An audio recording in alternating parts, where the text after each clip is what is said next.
What's up, movie fans and Netflix bingers? This is the Bros Who Binge podcast. My name is Adam Schubert, and as always, I'm joined by Lyndon Burton. Lyndon, I'm rocking the merch today. I see it, bro. I gotta start rocking my merch again. Yo, big pod. We were talking Judas and the Black Messiah, which I totally forgot about. I am in love with that movie, but How could you forget? because what got my mind is Your Honor, which is crazy. It's over. I'm so excited to talk about that. Then we got a lot of news to discuss. I'm hyped, bro. This is gonna be a great episode this week. Yeah, also the last 30-minute episode of Wanda Vision, only hour-long episodes of the last three. So okay, that's nice. That's pretty great. But we'll talk a lot of speculation on that and talk about this Halloween spooktacular they just had. But we got a lot of news, a lot of great stuff to review. And we've been having some great conversations on the Discord. Mm-hmm. And I've been like biting my tongue, wanting to put some things in the Discord, but because I wanted to talk about it here on the podcast, especially some of the trailers that we've watched that I know that some of you guys have been talking about. So I'm definitely excited to get going on today's pod. Yeah, the Discord is lit. If you have not joined the Discord, the Bros Who Think Discord, it is literally for if you're a fan of any of the shows, we talk all in there. If you're a fan of anime talk, we talk anime and manga in there under the anime talk tab. If you're a fan of movies and TV, we talk Bros Who Binge under the Bros Who Binge tab. We talk movies and TV under the Bros Who Binge tab, sports under the sports tab, hip hop, music in general, and then just pop culture stuff. The Discord is popping. We have a legitimate community in there, and we want the whole entire podcast listening community to join the Discord because we're doing Discord exclusive events like trivia night, like drafts. Like, it's going to be lit. We're giving away prizes. Everybody who's in the Discord right now is up for a giveaway at the end of the month. You still have time to join. You legitimately can join up until February.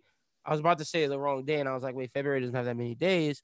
You can join up until February 28th at 11:59 p.m. That's the last time you can join to be in the giveaway for this month. But check the link in the description of the YouTube video or of the Spotify link, the SoundCloud link, whatever you listen to, the Apple Music link, and join the Discord because I'm telling you, it is so much freaking fun.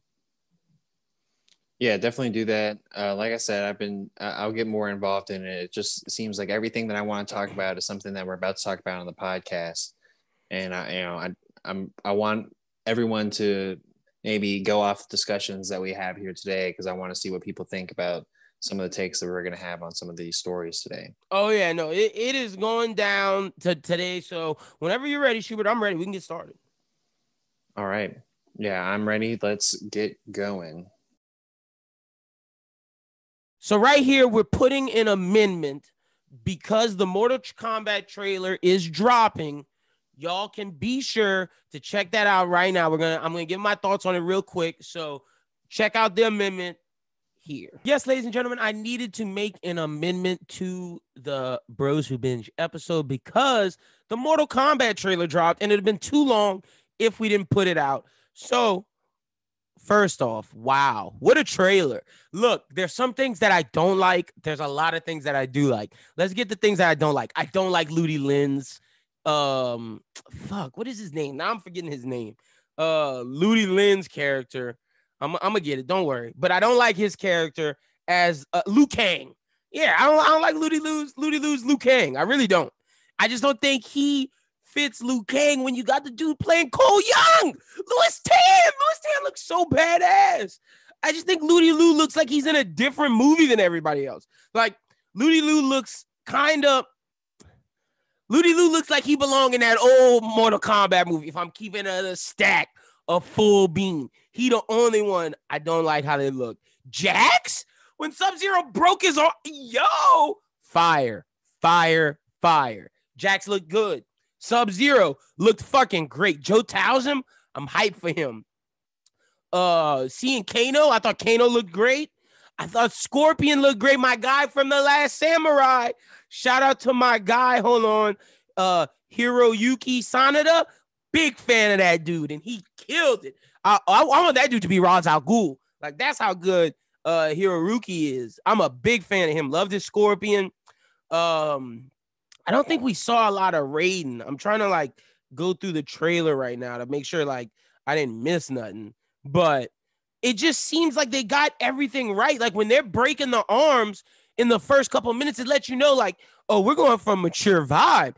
And then Sonya Blade looks good. Now, okay, let's talk about Cole Young. Is Cole Young Johnny Cage? Is Cole Young Johnny Cage? That's my question. I just got to ask it because it feels like Cole Young is Johnny Cage. Like, I feel like they're going to come and they're going to be at the end of it. Cole Young be like, this is my stage name, Johnny Cage. And it's I feel like this movie's going to be the birth of Johnny Cage. Like, at the end of it, he going to find himself. He going to go back. He going to be an actor. That's what I feel. But I'm interested in this Cole Young character. Dude looks like a baller. They're saying Sub-Zero's the villain for this movie. So will we get the tournament? And will we see like the Ludi Lu, and Ludi Lu's the actor, the Ludi Lu, Liu Kang versus Shang Tsung shit? Hope not. Like, I don't want to see Ludi Lu do shit. Like, of course we're going to battle saying Shang Tsung, but like, if Sub-Zero's the villain, what does that mean for Scorpion? Is this more like Scorpion's Revenge, the animated movie? I have a lot of questions, but in terms of the trailer, fire. I told our Discord, loved it more than the Kong versus Godzilla trailer. And yes, there's some moments that either trailer you could say looked like a hot mess, but I just enjoyed it, man. As a Mortal Kombat fan, it looks like they got it right. And that's all I can ask for. Good fights, good visuals, and decent acting. And it looks like we got that. So I'm excited, but let's finish up and get back to Bros Who Binge. All right, Shubi, you can take over. That was our amendment, and we know that a Mortal Kombat trailer is dropping. It's too important not to be in the review, but we'll talk about the posters real quick and get your thoughts on everything. Yeah, my thoughts on the posters is who the F is Cole Young? Yeah, weirdest thing. Again, we've known for a while that Louis Tan was going to have like his own created character for this movie. I'm very interested to see what that's about. And I know you probably just heard my thoughts on that in the trailer breakdown, but in terms of all the posters, I'm loving how Scorpion's looking, loving how Sub-Zero's looking. The only one that I don't like how they look is Liu Kang, because I just don't buy Ludi Lu when you have Louis Tan as this Cole Young character, and you could have just made Louis Tan freaking Liu Kang, and that would have been perfect. Yeah. And I don't really like a long hair Liu Kang. The game that I played had short hair Liu Kang. That's what I'm saying, and that goes back to my point of like, you could have made Louis Tan Liu Kang, and I'd have been down with it, but I guess they're trying to make it different from the OG Mortal Kombat movie. It's also a little scary looking. Like Kano's pretty scary looking. I love that. Melina's pretty scary looking. I love that. That means they're getting violent. It's an adult Mortal Kombat, which it should be. Like, we got fatalities. We got brutalities. Let's go, man. I'm excited. But we'll get your thoughts on the trailer and everything more next week. So start us off, brother. All right. So in the Star Wars news, like I like to start out with, Rian Johnson was in an interview and he said the trilogy is still happening, which for some fans is like Lyndon shaking his head. But for me, I'm excited about it. You know, I think that, you know, I am not a Last Jedi fan or a hater. I'm kind of in the middle of it. Like, I think on its own, it's a very watchable movie, but it does take its own liberties onto a story that's already it's a story that's already been told, and he's kind of adding on to it, where like here he's going to take a trilogy, he's going to tell his own story. So I'm really excited about what that could entail into a trilogy. I'm a Rian Johnson fan in the sense of all of his stuff, not Star Wars. I love Knives Out. I watched Looper like a month or two ago. It is fucking amazing. So I have hope that it can be good, that he's doing his own thing, but he just left a sour taste in my mouth with Star Wars. So he has to redeem himself with that for me until I'm like, the hype's not there. I'm more excited for Knives Out 2. Like, that's what I'm ready for. The thing about like Rian Johnson and The Last Jedi is that The Last Jedi had some of the worst moments of the sequel trilogy, but also had some really high moments. It did. The throne room, Admiral Holdo and the Holdo maneuver, the opening sequence. There's a lot of really positives to The Last Jedi. But I can never forgive him for what he did to Finn. Never. No. Never. Canto Bite? I'm looking at the Canto Bite? Trash, dog. Trash. Crank phone calls. Trash. Star Wars. Trash. But anyway, so speaking speaking on Star Wars still, the Cara Dune toy line's being pulled, and there were rumors of a recast. I had already like written out like some ideas that I had for this recast, and then later on it comes out that it's debunked and that they will not recast. But a question for the Discord is, if you were to recast, who would you want to recast Cara Dune with? I think they're not gonna recast, but I definitely think we're getting a character who would be the Cara Dune-esque character. You know what I mean? I think they're making a new one, but you can recast her though. Like what? I think you can recast her. I saw some people saying Michelle Rodriguez as a recast, which bad. I don't hate. I don't hate that, but like I don't necessarily like that. Yeah, I don't know. I'd be up for a new character. I'd be up for a recast. I just think who I would like. What's that lady who's Tomb Raider? Oh, I don't Alicia remember her Vikander. Name, yeah, Vikander. Yeah, I would like Alicia Vikander. I think she would do well. I'm trying to think of other physical. I would have said Amelia Clark. It would have to be someone who's not as big, because you got to remember how much she was getting paid for that role. She wasn't getting paid anything. Yeah, that's true too. So unless they were going to promise that person was also going to get that Rangers role, so I don't know. Oh, you could do the MMA lady who's in Suicide Squad, Ma Ling, or who's Mongol. I think her name is Ma Ning Win or something. I don't want to mispronounce her name. No. Whoever's Mongol in Suicide Squad, I think could be dope. If Ronda Rousey wants to give it a shot at being, in movies, like let her get a shot. Why not? I'm looking at some like, oh, bro, where's Keira Knightley been? Keira Knightley cannot be Cara Dune. Where's Keira Knightley been? Let's just get her in Star Wars. She is in Star Wars. Oh, she is, but she's like, we could. What about Carrie-Anne Moss? I don't know who that is. That's the lady from Matrix. Is she too old? Probably. What about Zoe Saldana? Too big. I mean, you have to. What's her name? The person who was the actress. I've totally erased her from my mind at this point. But the actress who played Cara Dune. Oh, yeah. Well, I know who you're talking about. Yeah. Yeah. I just totally erased her from my mind at this point. I don't even care what her name is anymore. But yeah, I mean, she was so unknown. She wasn't getting paid anything. So like, you got to get someone who's like a nobody. But yeah, I would like to see a Latina actress take on the role. Michelle Rodriguez. But anyway, yeah. So that's it with that. If you have any ideas for who could recast Cara Dune, or what you would do with the character now that she is officially gone for good, let us know in the Discord. Not Michelle Rodriguez. That lady from Dasha Polanco. Okay. I would fuck with Dasha Polanco. But yeah, y'all let us know what y'all think in the Discord or in the comments on the YouTube video. But speaking of Star Wars directors, J.J. Abrams' Bad Robot is developing a darker reboot of the DC Comics Constantine for HBO Max, with Guy Bolton set to write. The character is set to be cast as a diverse lead, a departure from the one played by Matt Ryan in the NBC CW series. Look, nothing wrong with that. I'm cool with this, and that's dope that we're getting Constantine. That shows me we're building up the we're kind of doing. I don't want to say we're doing what Marvel's doing in the sense of building up their universe in TV, but I feel like that's what this is going to be.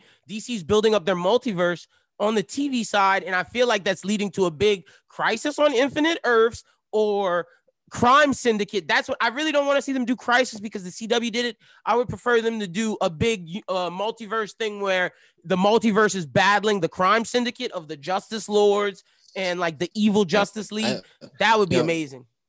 We've talked about Titans and what's going to happen post season 3, and as we go through with Titans, I feel like there's going to be a lot of divide coming out of Titans. I feel like we're going to get a Nightwing series, and I feel like Nightwing and Constantine could come together on something in a crossover. It just depends on Zatanna. It just depends on how big they're going to try to make this. Like, that's what I'm waiting to see with these HBO shows, because you're right. If they're going for it with a Titans ass mind, I would love to see that collab happen. But what's to say this isn't gonna be the Constantine in Robert Pattinson's Batman's universe? Like his police department has a TV show on HBO Max. Peacemaker, which we're gonna talk about later, has a TV show on HBO Max that's part of the Suicide Squad. That's what I'm saying. This could be a big multiverse event, and I'm excited to see where they go. But either way, we're getting good stories. J.J. Abrams is working on DC, which we've known, but this gets me excited that he's just producing this, because that leads me to believe that he's making Superman. I believe that with everything in my soul.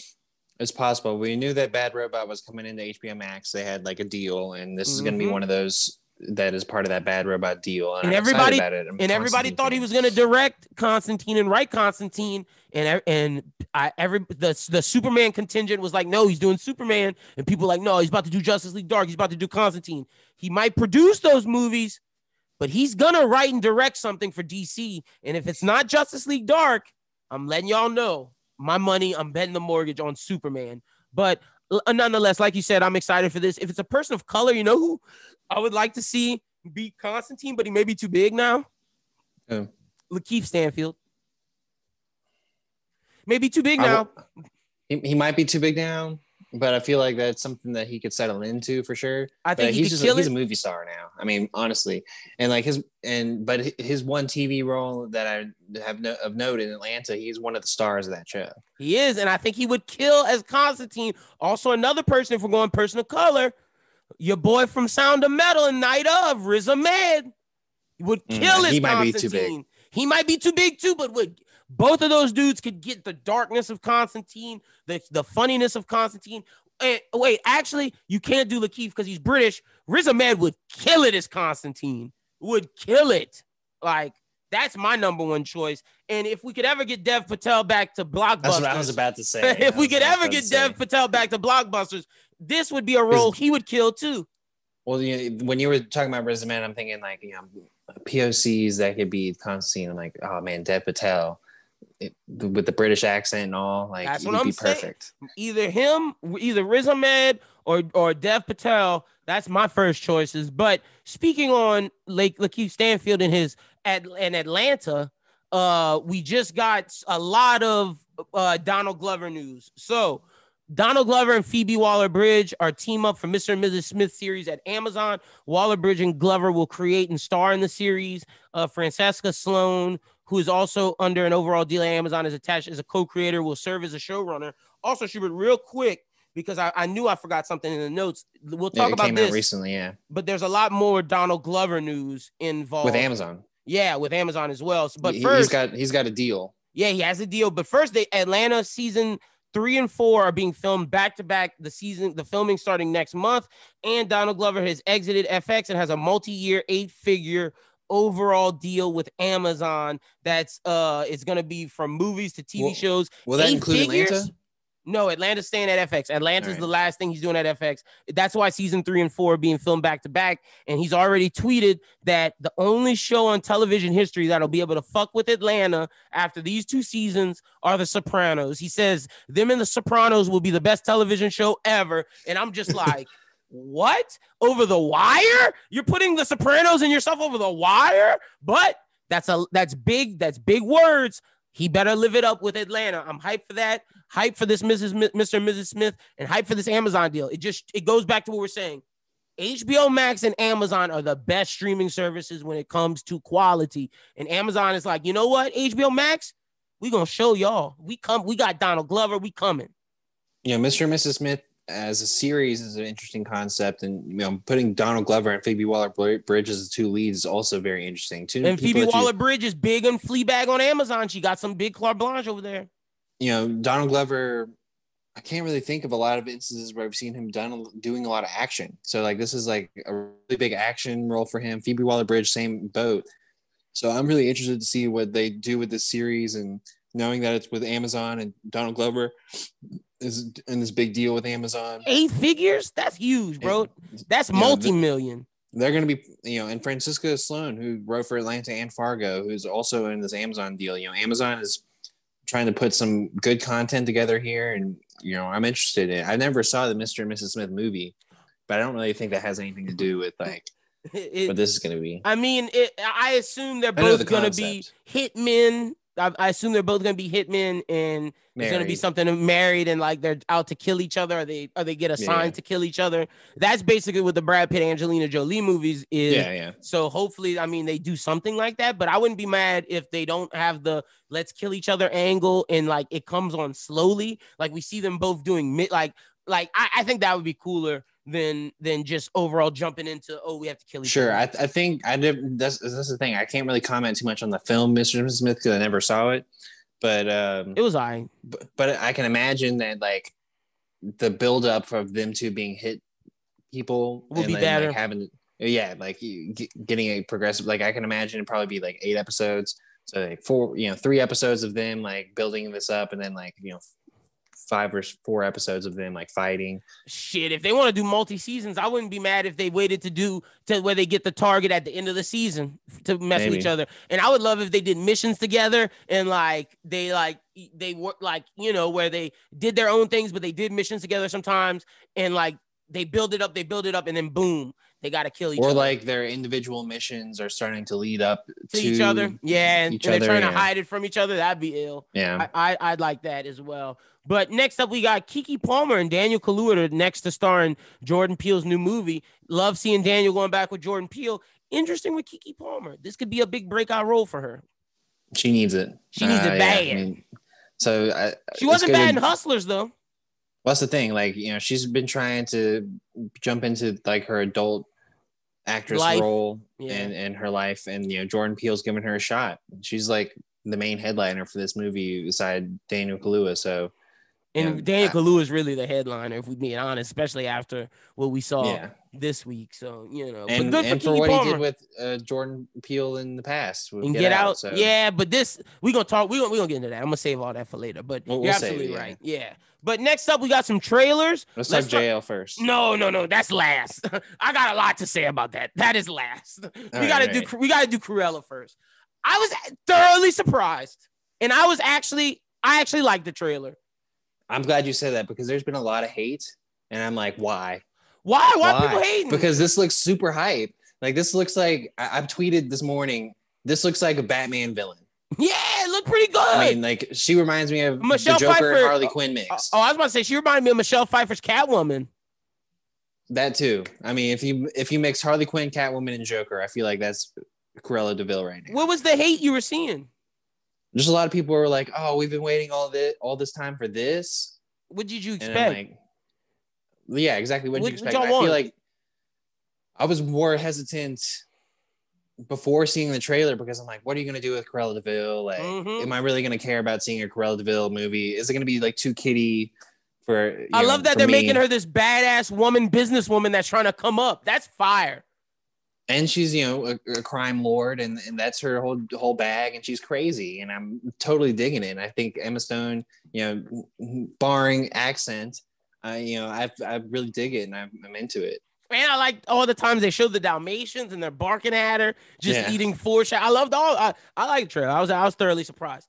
Let's talk JL. I tried to wait. I got to get the line right. Hold on.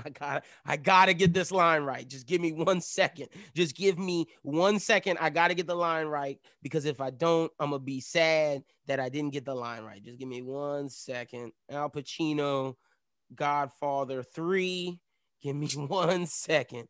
Just when I thought I was out, they keep pulling me back in. Just when I thought I was out. It seems like a completely different movie. Bro! Schubert, I was out. I was 100% out. I was telling people, no, let's not watch this. Why did I have to go drop this fire-ass trailer? I may just watch the trailer over and over again. Granny Goodness is in this fucking movie. What are we talking about, dog? Like when I was watching this trailer, I was like, where are the scenes that I'd seen before? Like I didn't recognize the movie. I was like, what is this movie? Like I don't recognize this. It seems like a completely different movie than what I saw before. Look, I'm going in with zero expectations. I'm hype. I'm more because before I was at negative 100. Didn't want to see it. Didn't give a fuck about it. Now they pulled me back in. I'm going to watch it. I am excited, but I have zero expectations. No matter what happens in this movie, I'm still on the on the bandwagon of we're doing Robert Pattinson's universe. We're doing Suicide Squad, James Gunn. We're getting the Batman Beyond stuff with Michael Keaton. That's what I'm sold on. But if this movie's successful, I would love to see this version of the Justice League come back as the Justice Lords, as the crime syndicate, because I think that would be a good nod to be like, oh, y'all hated us. We're going to make us the villains versus this new Justice League that y'all are creating. Well, it's difficult because, like, besides Ray Fisher and Ben Affleck, all of those people are returning again. Well, not Henry Cavill. No, he's not. Oh, well, that's true. That's true. And the thing is, I'm fine if evil Diana is Gal Gadot and Gal Gadot is good Diana. I'm cool with that. Aquaman, same thing, because they're gods. I just think that would be very interesting to do. But nonetheless, I'm excited for this movie. I do think if it does well, there's potential for us to get our Batman TV show with Ben Affleck. That's what the rumors are right now with Deathstroke. Pay him a crap ton of money. I wouldn't be mad at that, but I just don't think Ben Affleck's doing that again. Just from everything I've heard from him talking about it, he said it was the worst time of his life. The only reason why he did it is because it made his kids happy. He got no satisfaction of it, and he just wants to direct again and get back on making dramas and whatnot. So I just feel like this is a thank you to the fans. Zack Snyder's done. Everybody's done, but we can at least embrace that we're getting this movie now. We can at least go back and look at the Justice League and be like, okay, it wasn't complete shit. Yeah, and it was Joss Whedon's fault. Like, honestly, if this is good, Joss Whedon is about to be damn near blacklisted. Besides the shit with Ray Fisher, because that shit is fucked. We stand with Ray, but Joss Whedon about to be blacklisted if this shit is good, because it's like, bro, you ruined Justice League. And there's a reason why Marvel went with the Russo brothers over you, because you started making shit movies. That's true. I mean, after Avengers, he did, Age of Ultron, which was trash. Which is hit or miss. Some people like it, some people don't. And I honestly don't think the OG Avengers done by the Russo brothers would have been a better film. Probably. So, but look, like I said, just when I thought I was out, they keep pulling me back in.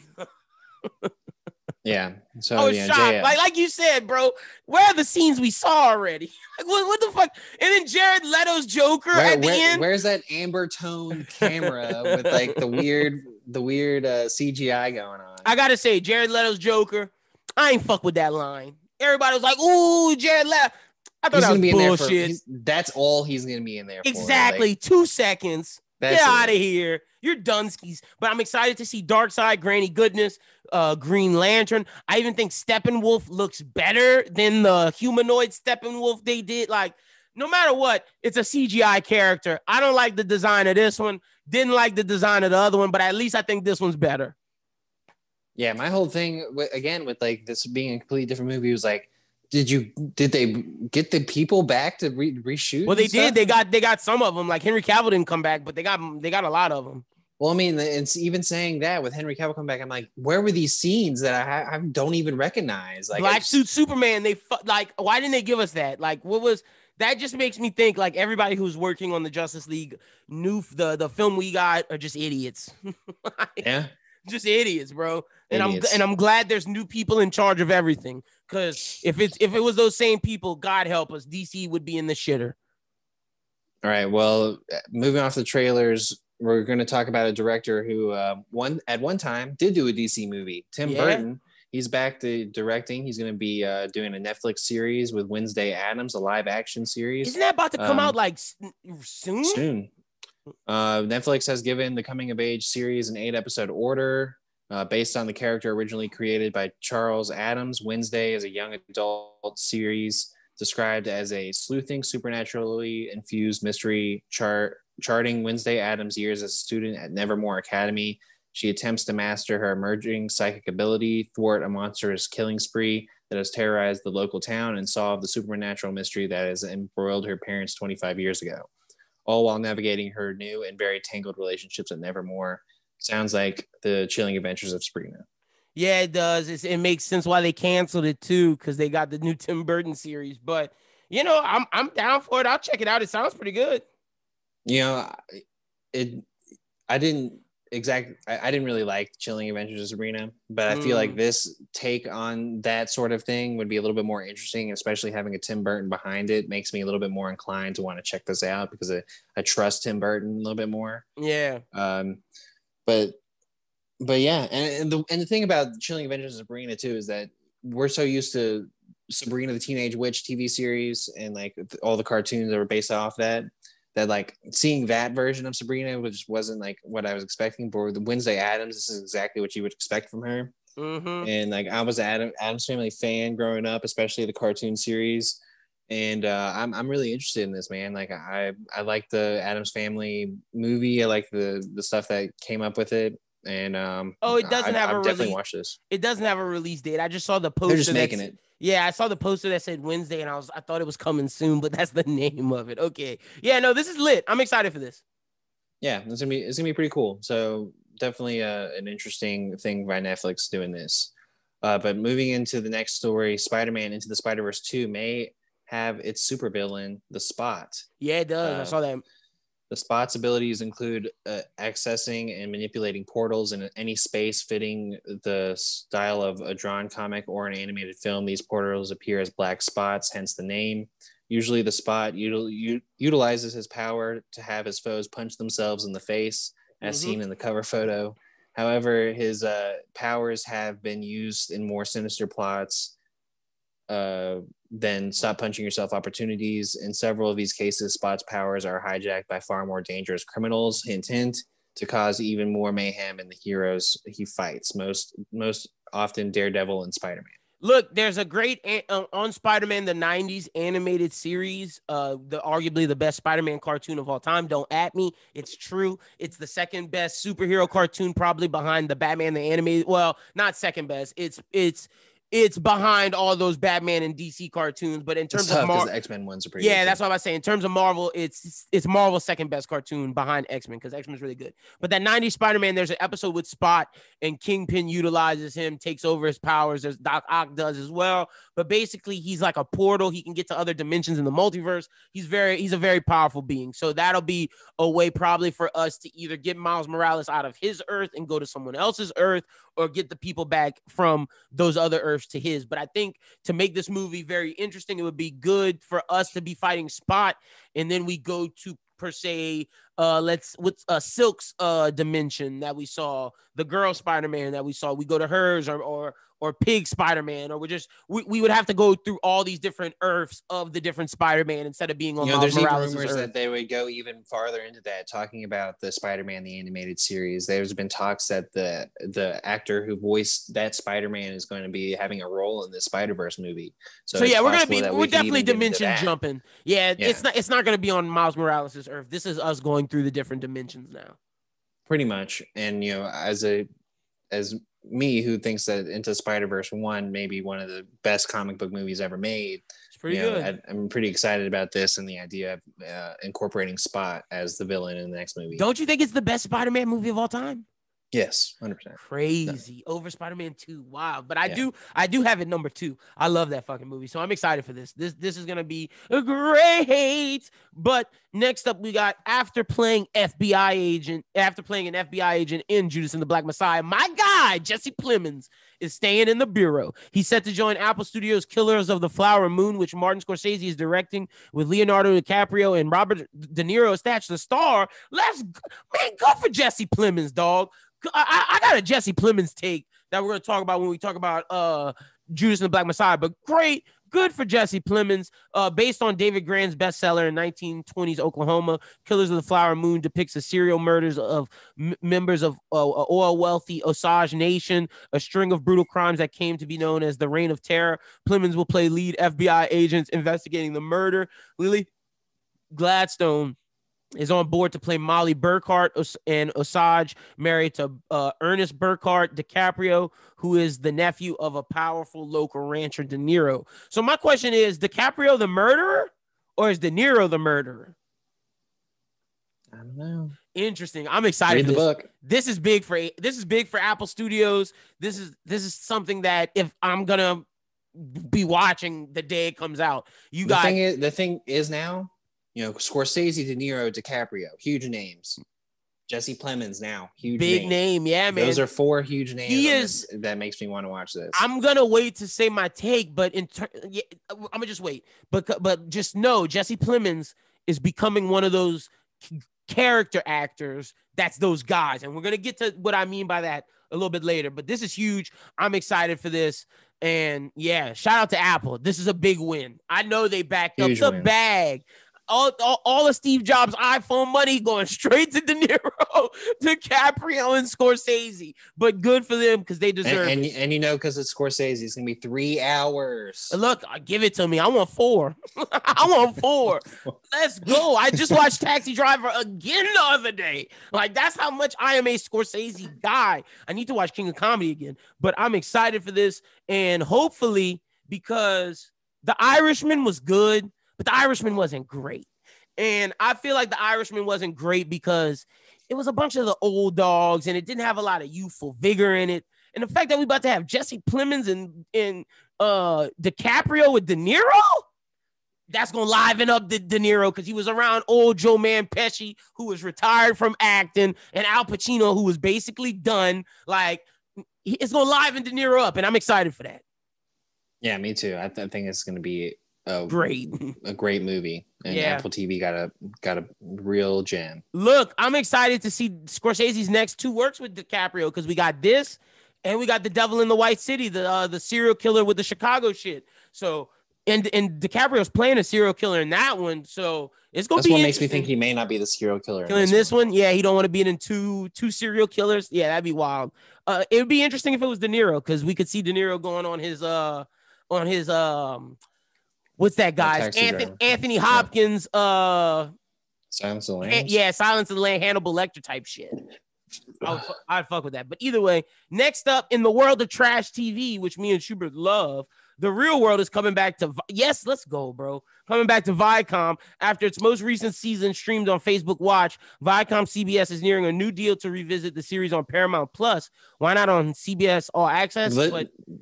Read more. With the original New York cast from the first season of the reality juggernaut titled The Real World Homecoming New York, the new series will launch March 4th, the same day that Paramount Plus is being rebranded from its current form as CBS All Access. Okay. The series Paramount Plus is CBS All Access. Got you. The series will reunite the original cast and the iconic law featured in the first season. I was hyped for that, but bro, why are we doing it? Just give us new people. It's a reintroduction into Paramount Plus. I feel like this is where you're gonna get that from in the future. All right, because I'm not hyped for us doing Homecoming.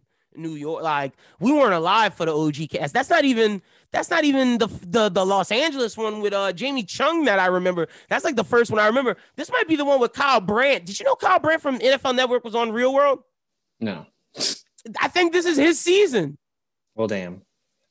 I'm not interested in this, but cool, whatever. I thought that this would be interesting because one, I didn't know that CBS All Access was becoming Paramount Plus. That's shocking to me. So like that changes the game for Paramount Plus in my opinion. Yeah, definitely. Does. And with Real World coming back to do this, that's premiering on Paramount Plus right away, makes me think that this is like their introduction, being like, hey, Real World and I hope you're right. Like challenge stuff like that. That's coming on Paramount Plus. Be sure to make sure you get Paramount Plus for this content. I hope you're right because I would love to have that would make me buy Paramount Plus is to get the new Real World season with new people. I would love that shit. But now it makes sense why Paramount Plus had all those commercials on the Super Bowl because it was free. Now it makes sense because I was like, damn, Paramount Plus, they must have spent a lot of money on the Super Bowl. No, they didn't. They own that shit. Exactly. Okay. Everything makes sense now. Right. Well, moving into something that we've been talking about and we're really hyped about, HBO's House of Dragon.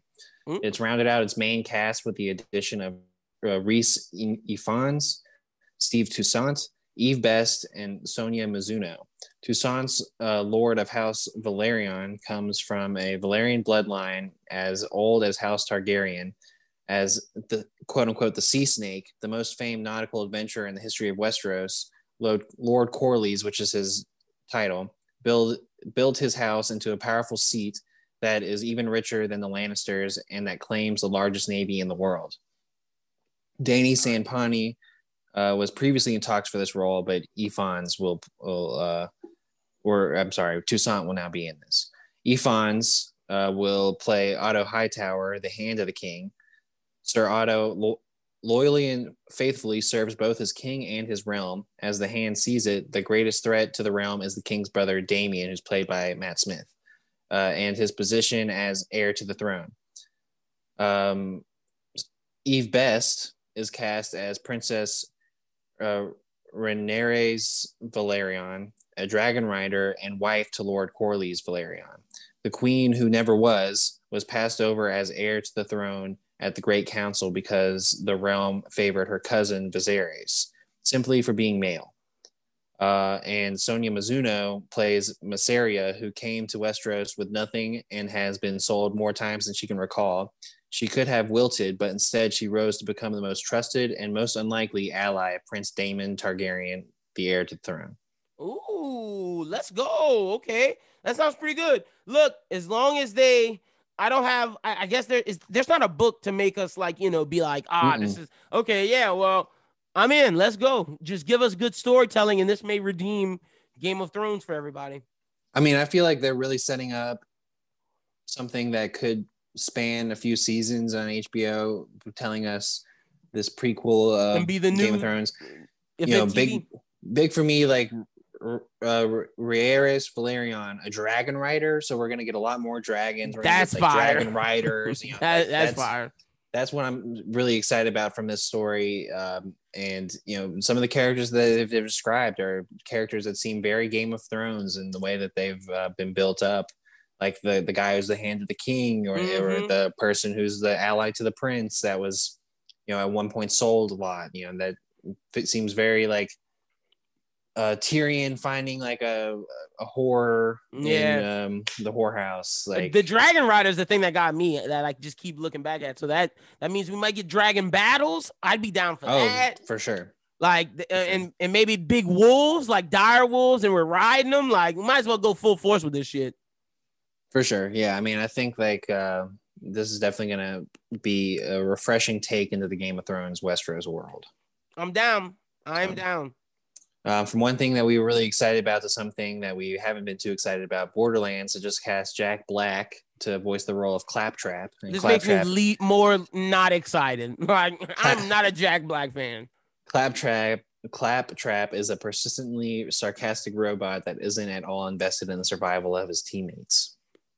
Throw this movie in the trash can.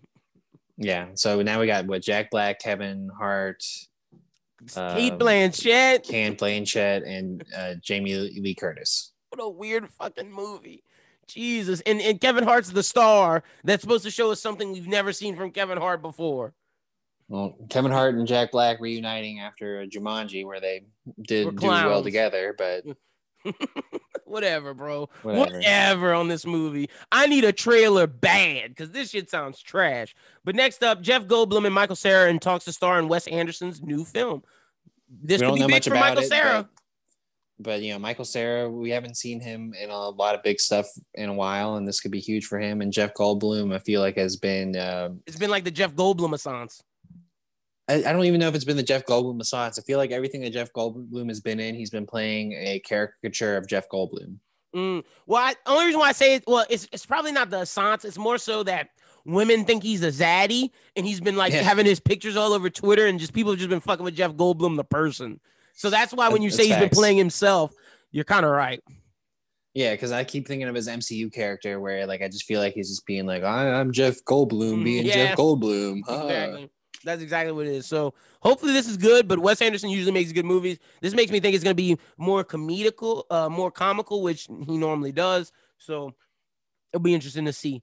Next up, Regina King is set to star in Produce Shirley, the feature film biopic about Shirley Chisholm, America's first Black Congresswoman. The film, produced by Participant, will be written and directed by Oscar-winning filmmaker and current writer of the next. Wait, current writer of the new Batman comic, The Next Batman, John Ridley, with production expected to begin later this year. The story tracks Chisholm's 1972 presidential campaign, a groundbreaking historical moment, given what's described as an intimate behind-the-scenes portrayal of one of the most groundbreaking political leaders of our time. Hold on, let me just show what John Ridley's doing while you talk about what you like about this. What I really like about this, and I'm sure Lyndon will attest to this, especially when we talk about Judas and the Black Messiah, is that all of the stories that are being told about Black history, especially with what the Regina King did with One Night in Miami, have been really captivating for someone like me who doesn't know much about it. So, Bruh, Schubert, what have I told you about black movies that aren't necessarily black movies that are about history? What have I always said? Get away from fucking slave movies and give us these stories about actual heroes or actual events that happened outside of the slave era. Like, Black people have been more than slaves. Like, there's a shit ton of years where they weren't captive, where they weren't slaves. And this is the stories that we need. Black Klansmen, Judas and the Black Messiah, One Night in Miami. Now this, it just shows you that these stories are worthwhile telling, like you said. And I feel like this, especially where we are in society at the moment, a lot of people who are in Hollywood that are people of color are wanting to tell these shit stories. Too. You heard it in Malcolm and Marie when they made the joke about John David Washington. It's like, I'm not trying to tell a fucking slave movie. I'm just trying to tell a fucking movie. This is John Ridley's work right now. Some of the best stuff. He's written the Black Batman, Tim Fox. I'm loving it. Incredible. So this makes me excited that she's working with John. And like I said, the two best actresses in Hollywood to me right now are Amy Adams and Regina King. They're tied. So anytime we get to see more Regina King working, this is big for her. I think this is Oscar bait waiting to happen. For sure. Yeah, I mean, I didn't know much about this when I first saw the story, and then I read into like how Chisholm was the 1972 presidential campaign. I'm like, yep, there was a Black lady who ran for president in 1972, and it's just like stuff. Judas and the Black Messiah or whatever. Before I watched it, my girlfriend's like, "Oh, this is about Fred Hampton." I'm like, I don't really know who Fred Hampton is, and so and then I watched the movie. I'm like, and so it's just like, yep. So like stories like this, I'm just super interested in because it's just parts of history that I've never been told before. So like I'm really interested in what the Regina King is going to do with this. It's a good, especially seeing that she's going to be producing as well, and what she's done with directing. It's a good era for Black stories, Latino stories, Asian American stories. This is what people mean, or this is what I mean when they talk about diversity, giving these creators the money to tell their stories, not just casting a woman in a superhero role just because she's a woman, not just casting a Black person in this superhero role because they're Black. No, giving these people creative control and giving talented people the chance to tell their stories. And we're seeing every time you do it with good intentions, it works. Crazy Rich Asians, Judas and the Black Messiah, One Night in Miami. Now this, we need more Latino stories, because you notice I couldn't say one right there, but that's what I'm saying. When we need to give more people the opportunities, it's not about just making casting for diversity's sake. I mean, look at fucking the best movie of 2018, Parasite. Like, that's what we're talking about being diverse. That's at least what I'm talking about. Yeah, definitely. We'll talk about it even more when we talk about Judas and the Black Messiah, but this seems like a really interesting idea that Regina King and John Ridley are going to put together. You know what we need? We need a Che Guevara movie from Cuba. Like, let's give us some of these stories, man. Like, give us some Latino American hero stories. Like, that's what I want. Like, I want to learn, like, the way you're learning about Black culture through some of these movies. I want to learn about Asian culture. I want to learn about Latino culture. Like, give us some of these stories. Yeah, I mean, and tell the truth. Like, I feel like what was really cool about Judas and the Black Messiah is they were honest. They were honest. I mean, like, we'll talk about it when we review the movie more, but I mean, there's people that are in there that, maybe you're supposed to root for, but they aren't necessarily good people. Like, we're talking about Lakeith's character. And so, and then the whole idea of what Judas, what Fred Hampton's doing, and like some of the people that he's supporting is doing. Like, there's so many gray areas, but they told the truth, and that's what made that movie great. But we're gonna talk more about it. But shout out to Regina King. Fucking amazing. Love it. All right, so next story we got is Godzilla versus Kong director Adam Wingard. He's set to make a sequel for Face Off. Is it a sequel or is it a reboot?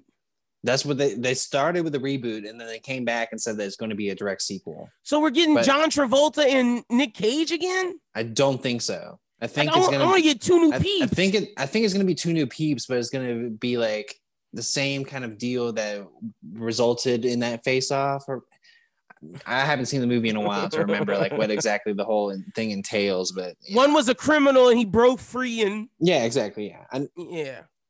I remember the gist is Face Off. I don't remember like what happened with like what made them switch or whatever. I'm hyped for this because it could be fun. It just depends on who the two people are.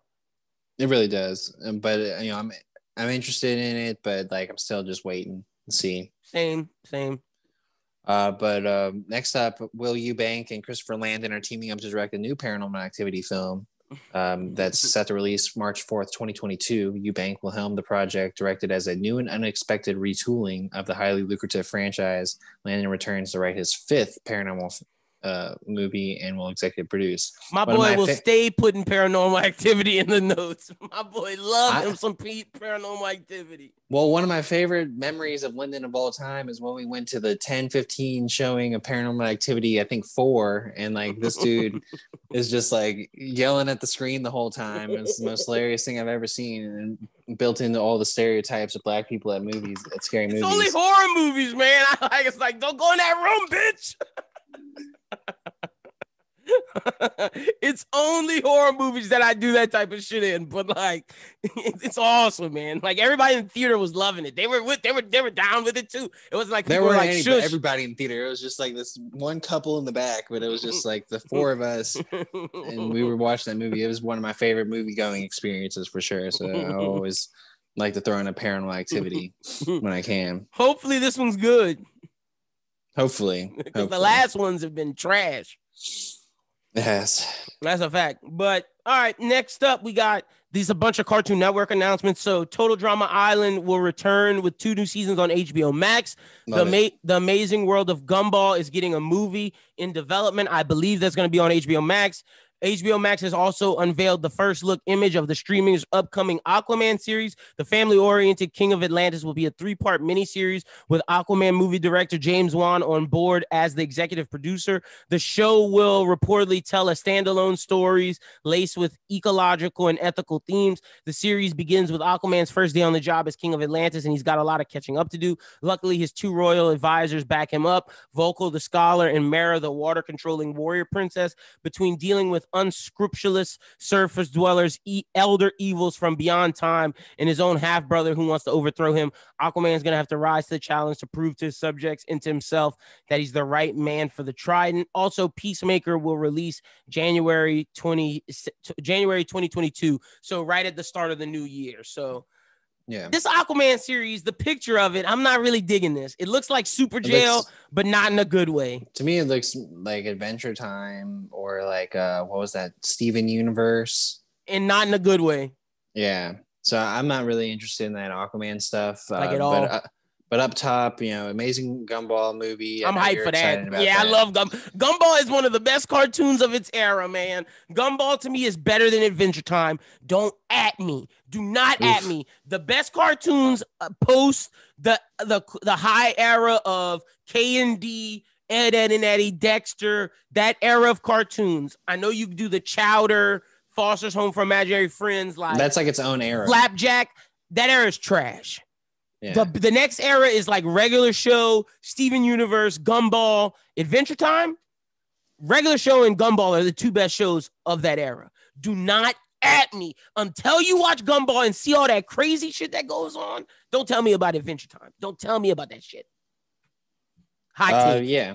And I feel like when you're talking about that era too, Total Drama Island falls into the bottom of that group, and that 4th. It's a great era. It's still a solid show. Mm-hmm. Total Drama Island, I feel like was like a kid's introduction to real world, to reality TV. And like I found that show to be really, really interesting, and I'm hoping that the 2 new seasons of HBO Max are going to explore different characters and take away from the characters that they had before. They've been played out. I hope they go a little more adult with it. I would love it too, because that would be fire. That would be very, very interesting if they went more adult with it, made it more of like an teen adult show. Yeah, it is kind of a teen show, but more of a teen show, I guess, is what you're saying. Exactly. But yeah, I think this is all really interesting. HBO Max definitely doing a lot in the cartoon space, which something I love. They should really lean into and excel in, because they can tell really great stuff on the HBO side, but on the Cartoon Network side, they can really do some great stuff as well on the streaming. For kids, 100%. And I believe, based on the success of Invincible, the new Amazon cartoon that's coming, the adult animated series, the Blade Runner cartoon that's part of the Crunchyroll Toonami deal, that before Crunchyroll fully transfers to Funimation, that's going to be on HBO Max. I believe, based on the success of those two things, we will start to see more adult animated stuff from Cartoon Network. And that is what I want. Like, take some of these comic books and turn them into adult animated shows. And that's why I believe if Invincible is successful, and if Blade Runner, the new anime, is successful, we're going to see more adult animated stuff coming from HBO Max, because Crunchyroll just partnered with Idris Elba to do a black futuristic sci-fi story, which I'm excited about. There's going to be some Cowboy Bebop Trigun-esque story, but with black people. Like, give me more of that. Anime is huge. It's one of the biggest mediums in the world right now. Adult animation has always been great for America in terms of comedy, but now, as the older generation who didn't respect animation is getting older and phasing out, and the generation that loves animation is coming up, we should see more adult animated action stuff, because we accept that. We love that shit more so than the previous generation. And I think we're seeing that. For sure. Yeah, I think this is all really great stuff that HBO Max is doing. And, I think that's what sets them apart from some of these different streaming sites, because they can do both so well. And that's why I applaud Amazon, because Amazon's attempting it right now. They're trying. They're trying. I'm telling you, Invincible's going to be a success, and that's going to put Amazon and HBO Max at the top. And granted, Netflix is trying it too. We're seeing them do Castlevania. They're about to do the new Witcher anime series, and they have some stuff. But that's true. I mean, and they tried with like the comedic stuff with like Disenchantment, which didn't like you said, really play out. HBO Max has Toonami and Cartoon Network with it, which is just a huge boom. That's why Netflix is trying to do with Nickelodeon right now. We'll see how that plays out, but HBO Max is in prime territory to have the best versions of what we're talking about. You got Tarnakowski on speed dial. Like, Tarnakowski's Primal was good for a reason. Like, you got that guy. You can call JG Quintel, who's shown he can make an action show. Regular Show was an action show. Like, whether you want to say that or not, like, you have so many people. You have the Batman animated team of Bruce Timm and Paul Dini. There's so many creatives that are in that Warner Brothers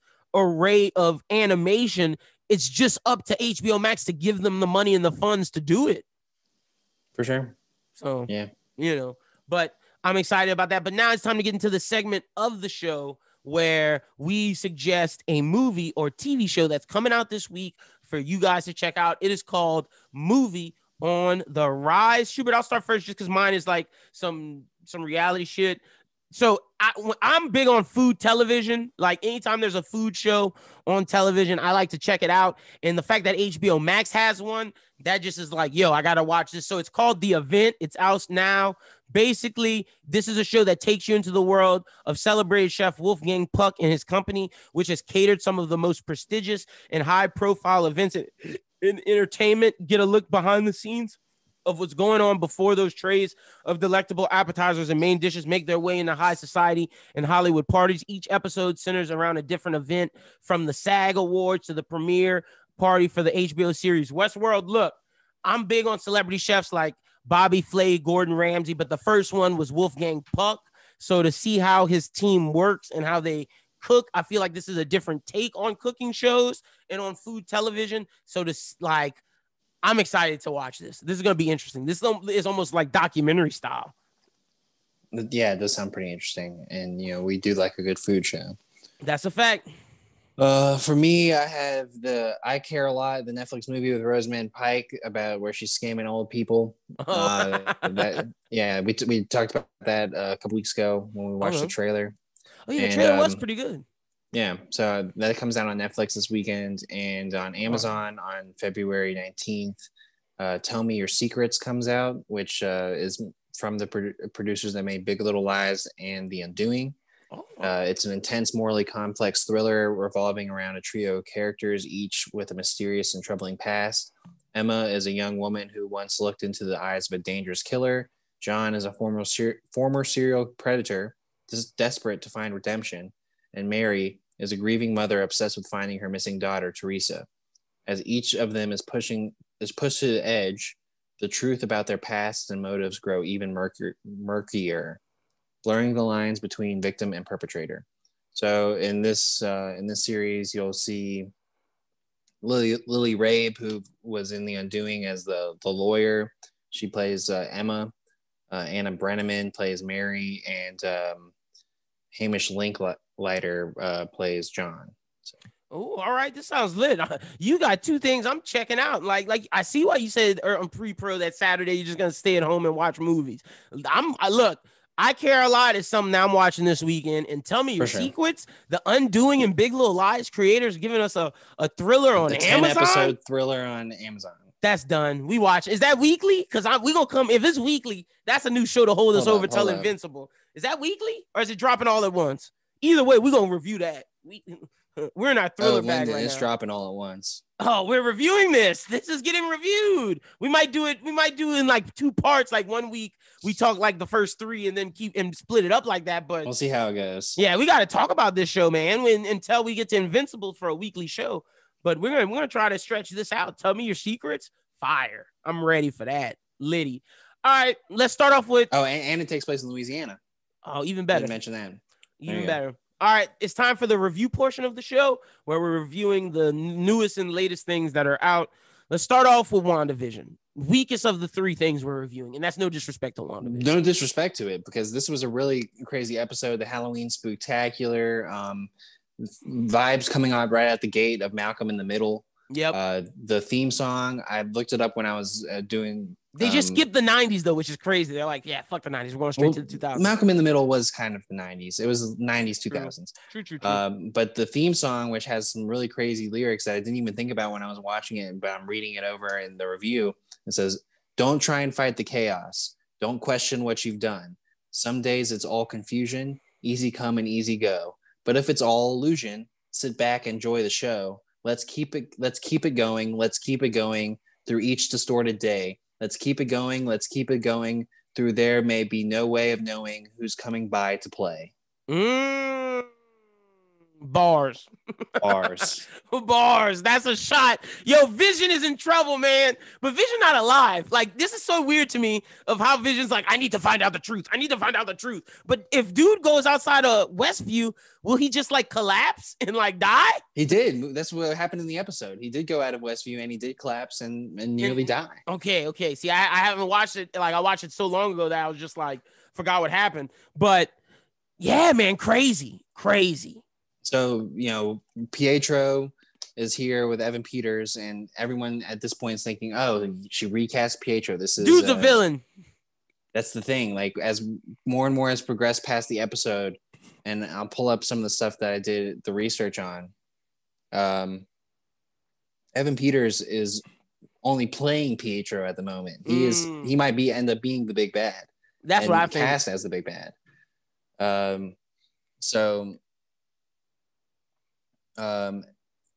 He said nightmare a lot of the time. A lot of moments in the movie mentioned the word nightmare. Scott Derrickson told IGN that he wanted to use nightmare in the dream dimension in the sequel of Doctor Strange before Raimi took over. And Elizabeth Olsen, is supposed to be in that movie. Feige also revealed that the Disney Plus series WandaVision would directly set up into the film. Which he might be Nightmare. About. He's either Nightmare or Mephisto. I think he's Nightmare. I could believe it. The commercial sequence with the shark was directly used the kind of talking that Pietro was doing with the kids. True. Like, here you go, dude. It was sucking the magic out of them. And so I feel like this is exactly what is happening with that character right now, and it's sucking the magic out of the people of Westview, as we've seen when you go deeper, farther out into the hex, and some of the people are just like going through the motions of like doing things, but aren't actually like alive. Crazy. That was some horror-esque moment when you saw that shit. Yeah. So, we saw that Vision went out to the edge. He talked to Catherine Hahn's character. I can't remember her name. Agnes the witch. Yeah. And so I think Agnes she's was a real trying witch. to leave. Mm-hmm. And she was stuck. Yep. And like when Vision like brought her and thought like she goes into this whole thing and gives Vision a little bit more into what is actually going on. She's like, Wanda's doing all this. Wanda's like in control. Blah, blah, blah. And Vision ends up leaving the hex. And because Vision leaves the hex, he's about to die. Wanda expands it, and so now we see like Kat Dennings is now in the hex. Mm-hmm. Swords. Randall Pike. Randall Park. Yeah, Randall Park and Monica Rambeau. Yep.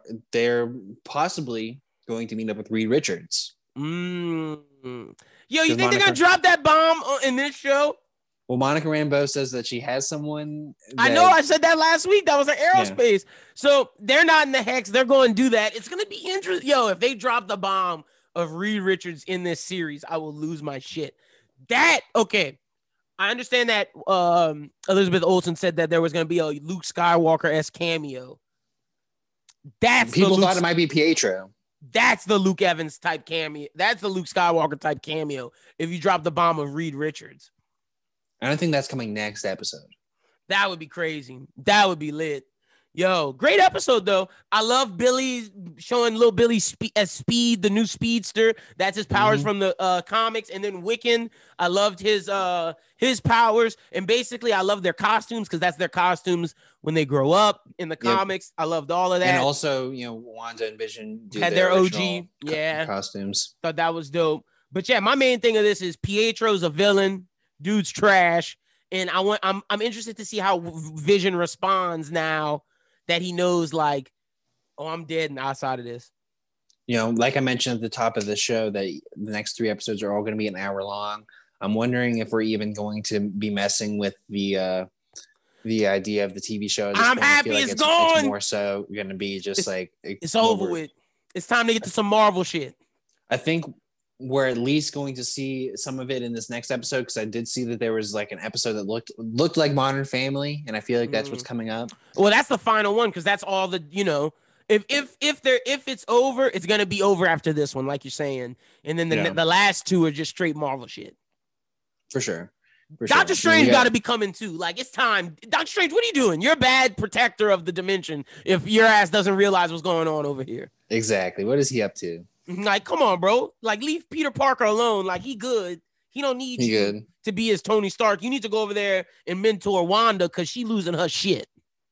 For sure. But I thought that was a pretty. Do we pretty think she's episode. gonna be a villain? Like, no. Is she? I don't think she's the villain of this season. I really feel like this is the classic Spider-Man cartoon or the Batman cartoon where they're in a dream and they're having this nightmare and like they have to break free. Like, I feel like, yes, this is her powers, but I feel like she's being manipulated in some form or fashion. Well, the fact is that she got thrown into the situation and leaned into it. So like, people are like, oh, this is all Wanda. And she probably did lean into it and is part of this. The thing is, it's like when Batman and Batman the animated series gets his world where he wants, where his parents are alive and everything, but he fights out of it. This would be if Batman accepted it and just stayed in that world and was like, yeah, I'm cool with this. Like, fuck y'all. For sure. So, for sure. But that's all I got on WandaVision. Yeah, same. All right. Go to we're going Your Honor. We're going to Judas and the Black Messiah, and then we're doing Your Honor last, even though Judas and the Black Messiah was the best thing. It was, but I mean, Your Honor is the finale, so that's true. That's true. Credit. What a great fucking movie! Like, I don't even know where to start with this. That's the best movie I've seen this year. That's probably that's probably better than any movie I saw last year. Maybe. Like, I'm being like, it was great, bro. And I think we should start off with just talking about the actors, because I texted you this.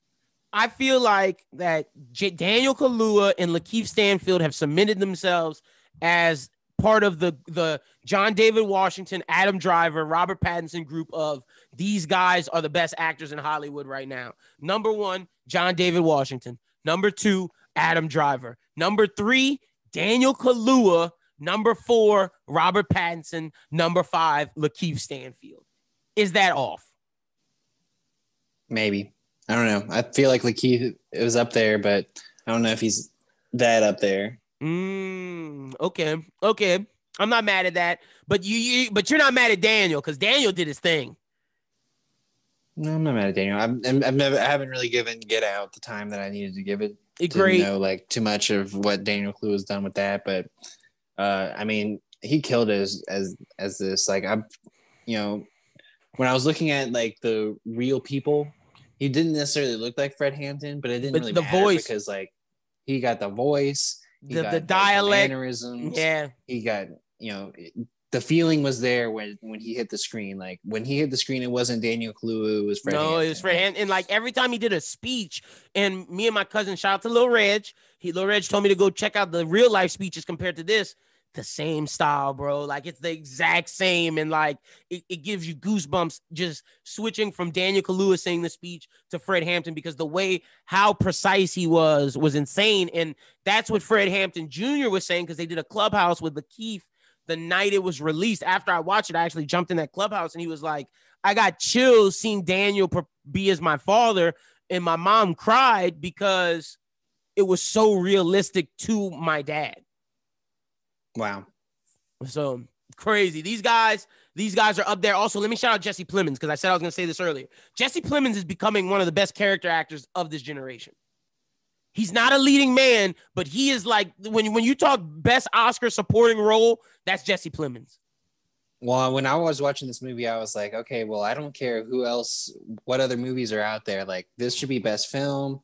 This should be best supporting for Jesse Plemons or Lakeith Stanfield. That's what I was about to ask you. Who do you think is, because funny enough, it's Judas and the Black Messiah. And I saw some woke Twitter, like majority of people love this movie, but there was the contingency of like, oh, they didn't tell it from Fred Hampton's side. They told it from the snitches side. I'm like, y'all shut up. So who do you think is the leading man? Because I can make an argument that both Lakeith and Daniel deserve leading man nominations. I would make that same deal. Like, I feel like Lakeith really was the spearhead of he was. And that's what, and funny enough, bro, I'm so shocked that the Lucas brothers wrote this fucking film. Right. Like, yeah. The comedians, the Lucas brothers from Lucas Brothers Moving Company. Shout out to those fucking dudes, man. It just shows you can do whatever you want in this era. You can be a YouTuber that ends up becoming a comedian that ends up making the best movie of 2020, 2021. Like, applaud to those guys. And they said they said that telling the Fred Hampton story, they always had hiccups in like telling his as a biopic. They said it became cheesy, it became too much. But then when they saw the All Eyes on Me or All Eyes on You 2 documentary interview with Lakeith's character, they said that changed everything because they made him the focal point, and they have to be Scorsese fans because this 150% reminds me of Goodfellas and Henry Hill. Like, it just gave me Scorsese vibes, and the way this was pulled off was fucking incredible. It was. And I mean, I feel like telling that side of the story, it was a little bit even more powerful because like you're seeing what J. Edgar Hoover was as a person, and you're seeing like what the FBI was throwing together with like the stuff that they had, that New Haven guy who was going from like Black Panther to Black Panther, and like just like stuff that they were putting together just like to tear down black people. I was just like bro, what the fuck? When people say that the CIA and the United States government destroyed a generation of people, it's true. From this to cracking the hood, how were black people expected to survive, bro? Like they did. Like, it's insane to see the shit they got away with. Like, and that's why I thought Jesse Plemons did such a good job, because you could see the moral conflict in him of like, I'm not doing this. He believed when he told Bill that there's no difference between the Black Panthers and the KKK, and he found out what they really were, and he found out that he was being lied to. And when they asked the question, like you were saying, of do you want your daughter to be with a black man, it just made him so uncomfortable. You could see the moral dilemma on his face. And it was like, am I doing the right thing?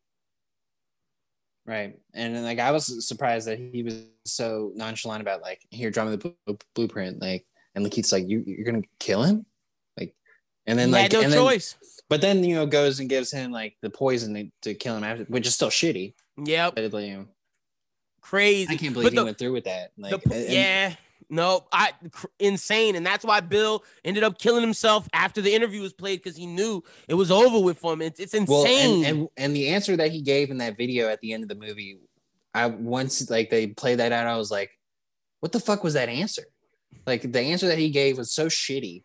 And I was like, dude, like, what the heck? Because he's in denial. He's in fucking denial. And gotta give my boy Martin Sheen some props for his J. Edgar Hoover. What a fucker. What a fucker. Dude, I was like, what a fucker. I was sitting here thinking, I'm like, man, we want to take like this person's name off of shit, like anything that's named J. Edgar Hoover. He gotta go. It gotta go. Like, I wouldn't say Hoover in general, because you got other Hoovers in the world, but like anything J. Edgar Hoover, like, yeah, he gotta go. And look, I love that they didn't stray away from like the fact that Fred Hampton was a Marxist. Fred Hampton believed in socialism. Fred Hampton was like about bringing everybody together. Like, he did such good stuff of, I'm gonna talk to the racist Southerners about how maybe if the slaves and the slaves and the overseers teamed up against the masters, because that's what we talk about always on the Bros Who Think podcast, about how poor people, I'm gonna just say it, poor white people always fight against Latinos, Asians, black people, but they don't realize that rich white people are using that to make money. The fact that they're using y'all to make money. And we always talk about that. And that was exactly what that moment was. And as we see all of that good stuff, but in flip side, we see them killing cops. So they show the bad and the good. Yeah, and I loved it. And it made it such a morally gray story. And I fucking loved it. That was the thing that I really did enjoy. I was like, okay, so you're showing the good and the bad. Like, we're not trying to paint the picture as of beautiful people. Cause like, It was war. Everybody was in the shits. Like, it was fucked. And I love the callback to Bobby Seale and how when J. Edgar was like, I wonder if he was cold. That was like when he was all bundled up. It was just like, they did all this shit. They did all this shit, man. After this movie, I want to go back and watch Trial of Chicago 7 just to like, because I know who Fred Hampton is a little bit more. So like I would appreciate it a little bit better. And I'm also glad that they didn't play into that, because that it wasn't about Fred Hampton's story. But like, it didn't have to do with anything in that. And if you want to do that, you can go watch Trial of Chicago 7. They knew that movie was around. Yep. I mean, like, it felt like a sister film. It did.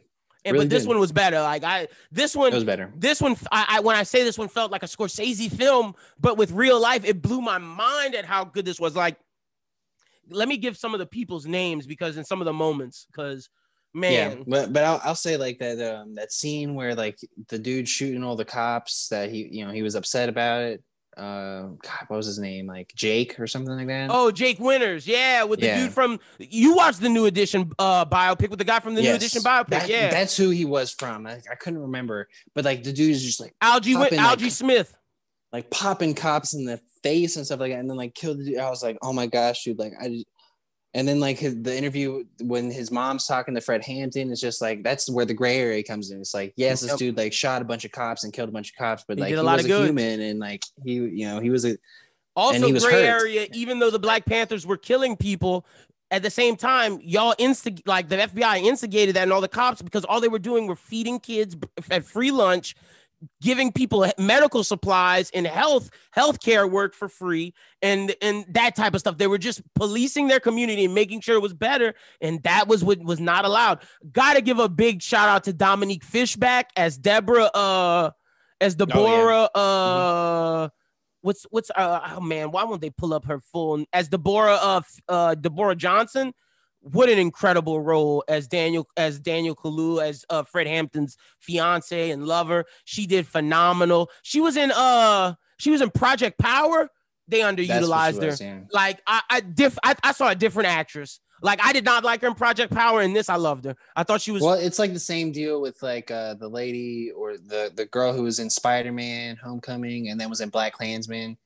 It's like two different actors. It's just Yep. like, Exactly. when you play something that actually means something, you get a little bit more. Also, more, yeah. Shout out to Dominique Thorne. That's Judy Harmon. When the scene with her, Lakeith, and the guy from Moonlight, Ashton Sanders, who played Larry Roberts, when they're in the car and they figure out, when they're like, yo, what they mean when they was calling you a fed and they was calling you a cop, and she had the gun to him and Lakeith had to hurry up and do the thing. Such an incredible scene. Incredible scene. I love the scene when Jesse Plemons first interrogates Lakeith when he's like, you got 5 years for stealing an extra, or you got 3 years for stealing this car, an extra 5 for impersonating a federal officer, and just the way that he interrogated him. Love that. And it was so juxtaposition of like their relationship, which seemed, and he even talked about how he was like a mentor to him, and then he makes the phone call and he's like, I want out. I can't do this anymore. And he's like, well, you owe me 5 years. Yeah, and it's like none of that mattered. Crazy. And then the scene of, I love every time they meet because it gets progressively worse and worse and worse.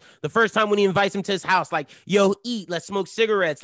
That was his payment at first, but then Bill was like, no, I'm a little smarter than I want money. And then Jesse was like, all right, well, you're not coming to my house no more. It's not that serious. We're going to eat meat elsewhere. Because he was using that as payment. Though. We went to the steakhouse. Yeah, we're going to pay you money. And then the fact that the last one where he was like, I'm going to offer you a gas station. He was like, well, I'm out. Cool. My life is over. No, bro, you still got to be with the Panthers. To get this gas station, you still got to do it. And when he was shaking his hand and he put the thing in his pocket, I was just like, oh, what a moment.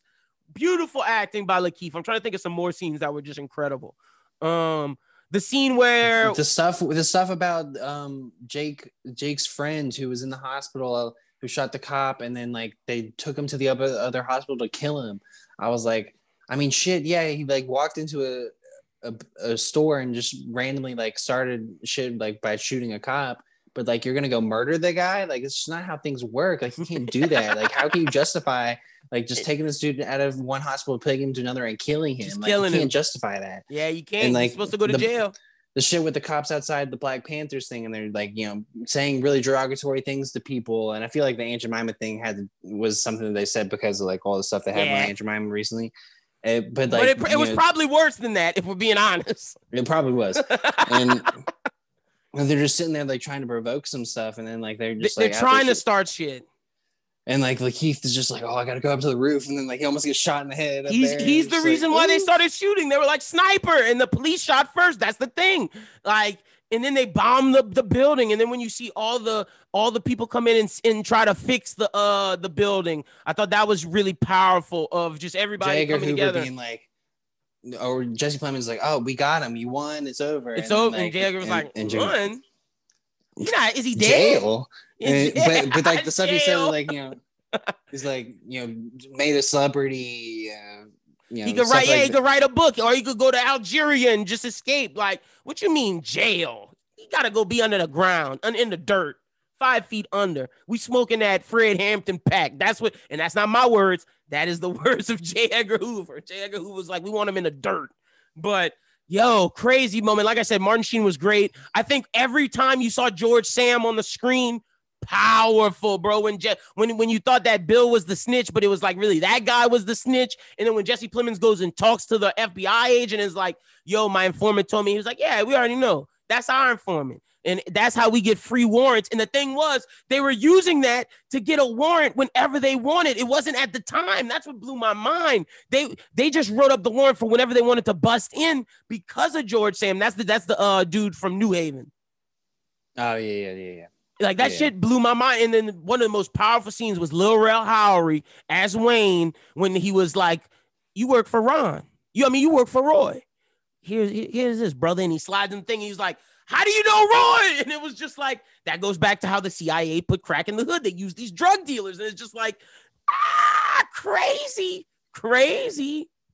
Yeah. And the whole deal with that was wild too. The raid, and like, it's one of those things where like you were like Keith kind of did Fred well by like not making him like die via getting shot, but like at still the same time he still murdered. Could have escaped. Yeah, he still murdered him. Yeah, 100%. He was responsible. Like, Roy was. Everybody in the FBI was responsible. Roy was responsible. J. Edgar Hoover. They all murdered Fred Hampton in cold blood. And the crazy thing is, the family couldn't wait any longer, so they took the settlement, and they only got $1 million. They could have got $44 million. Like $1.565 $1 million 0.75. That's what it was. Yeah. But they could have got the whole 46. And the fact that the wife was there when they shot him and she just couldn't see, bro, that would haunt me every night of my life. That would, like, I feel so bad for that woman. And she was pregnant, and they did all. She's lucky. She's so lucky that that baby came out and is perfectly fine and is healthy. Like, because that could have killed the baby. Shot. That I'm talking about, like, just that's number one, Trooper. I'm just talking about the stress could have killed the baby. There's so many moments that, like, insane, and they were just nobody shot anything. They just was opening fire, just shooting across the board. And like, from all the stuff they had done at that point, I wouldn't have been surprised if they would have beat the shit out of her, and then like the baby wouldn't die. Yeah, that's a fact. That's a fucking fact, bro. Everything about this movie was insane to me. And then and I love how it's called Judas and the Black Messiah. And I really think they pull Makes on sense. the Judas moment when he's shaking. He's like, let me fill up your water glass. That was the ultimate betrayal. That was the Judas moment. And you can see it in Lakeith. And Lakeith said on an interview that this role drove him crazy for a little bit. And that's why you remember when he deleted all his Instagram stuff and he was having all those moments is because of this role. And you understand why, because he put his all into this, man.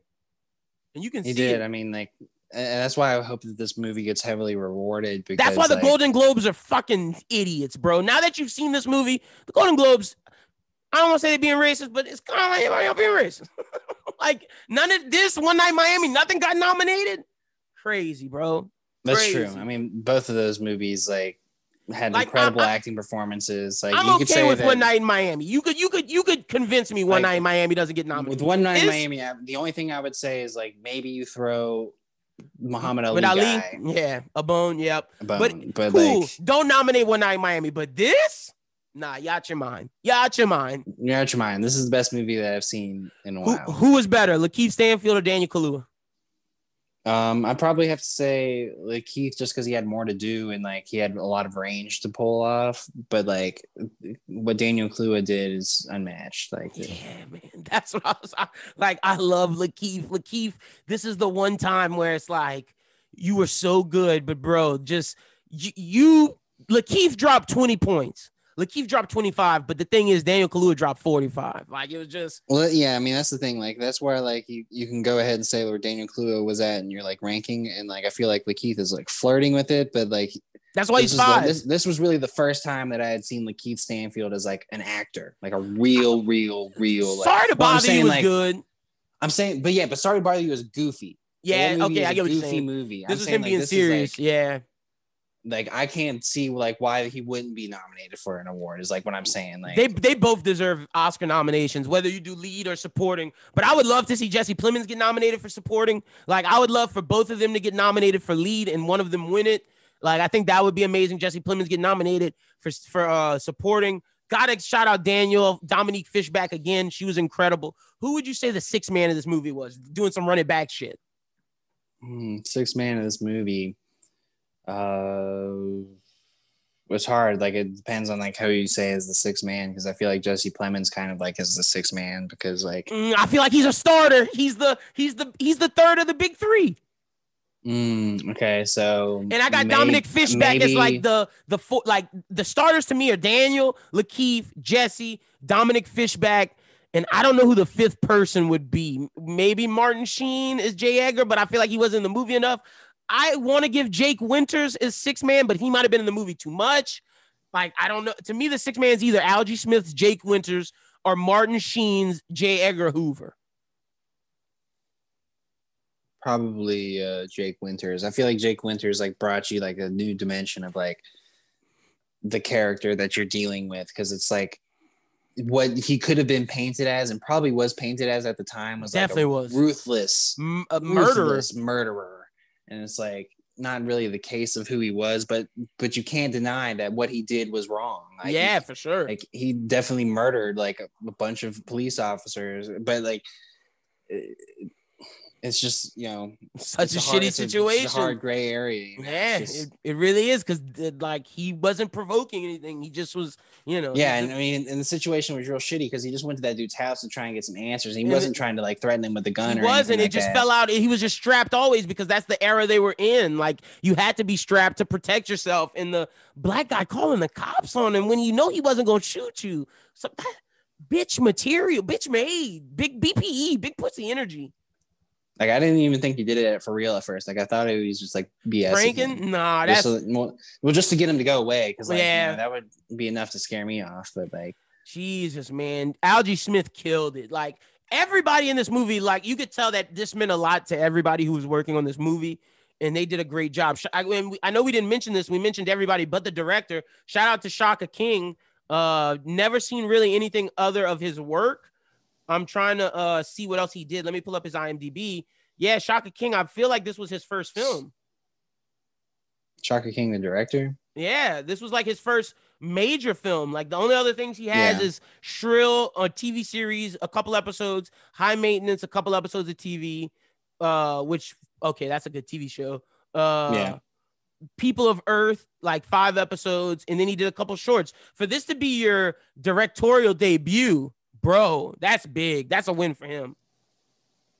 Yeah, definitely. I mean, like, when I ask you when you ask who wins the movie, I know you want to give it to some of the actors like Daniel or Lakeith, but like, that's a big win for the director for this to be his opening film. It's wild. That's huge, bro. That's huge. Shout out to everybody. I don't think there's a loser of this movie. I really don't. Like, everybody was that good. Like, the only loser maybe you could say is hold on, let me see if I can see him. Oh, Bobby Rush. Even though he was great in the movie, Bobby Rush just let his mans die. Like, Bobby Rush didn't think to be like, yo, William O'Neill, you was doing some fuck shit. Like, Bobby Rush was around all those times. How didn't Bobby Rush see him leave from the top of the thing and just dip out? Like, I don't know. That's my only thing. Like, are we sure that they would have been cool with William O'Neill after all the shady shit we saw him do? But I don't know. That's the only are we sure I have. But I love this movie. I'm giving this movie a 9.5 out of 10. It was great. It was great. 9. I mean, yeah. It was great. Solid. Yeah, no, loved it. Best movie I've seen in a long time. Better than any movie I saw last year. And I love some of those movies last year. Yeah, I mean, my girlfriend and I sat down. We actually watched it in bed last night. Started around like 9. And she's like, yeah, I want to do it in bed in case I fall asleep. Both of us wired awake. And like, by the time the movie was over, we had to like watch something to palate cleanse, because we were just like, it was so there's much. no way we can go to sleep after that. All I had to talk to people about it. Like, I was like, I can't just not talk about this. It was so good. And, love Judas and Black Messiah. Shout out to everybody. Did you see it in theaters or you watched it at home? No, I watched it at home. All right. Yeah, I wish I'd have saw it in theaters, though. I bet that was an experience. Probably. Yeah, so, shout out to Judas and Black Messiah. Way better than The Little Things. HBO Max missed big with The Little Things, but they got a big win with this. A big, big, big win. Shout out to Warner Brothers. This was great. All right, let's talk Your Honor season finale. Oh, what a great show, man. What a great fucking show. Now, you didn't think the show was better than Night Of. Well, I think the Night Of, Night Of had shorter seasons, more compact, like, yeah.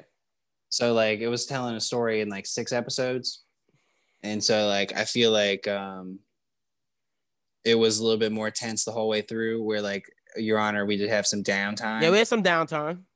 But like, I feel like Your Honor did a good job of like telling the story through. Your Honor paid the way that it ended was great. I like the payoff of Your Honor. But I will say, my only cons, there were some loose ends that never got tied up. Like that black Chevrolet that saw him. What was the purpose of all of that? What was the purpose of all that? And the wife, like, we never found out the wife's killer. Why was that such a big, like, I don't even know why the affair was such a big deal. The affair was like, what was the purpose of the mother-in-law? Why was she that, like, she had no purpose as a senator. It seemed like that was just a red herring. I feel like there was a lot of red herrings. Black Chevrolet, red herring. Mother-in-law, red herring. Like, that was stuff that wasn't needed. For sure. And, so there's definitely a lot of questions you have at the end of like how things are going to turn out for certain people. But like, and, I guess since we're, spoiling through the end. So like at the very end or whatever, where like Adam dies, I feel like a lot of people are being like, oh, this wasn't the payoff I wanted because they wanted to know about like Desiato and the Baxters and blah blah blah. But I'm like, no, the story That's not the story. The story began with Adam killing Rocco. The story ends with him dead.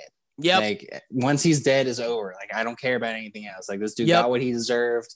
Maybe it was an accident. Maybe it wasn't an accident, as some people have. The story was not about Jimmy Baxter and shout out to our guy Domo in the Discord. Domo said how he wanted to see Jimmy Baxter versus Bryan Cranston, a battle of the minds. It was not about the judge versus the mobster. It's not about the mobster. It was, but like you said, at the core of this, the story is not about Jimmy Baxter and seeing his empire. It's not about how the judge comes back from this. This story is about a boy who made a bad decision and his father doing everything in his power to cover it up, thus losing all of his morals and everything he stands for to help his son.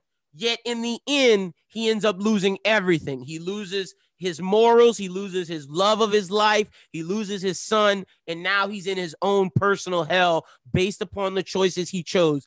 If he would have chosen just to turn his son in and face the consequences, his son might not have died. Well, I mean, no, he would have been dead. You think Jimmy would have killed him?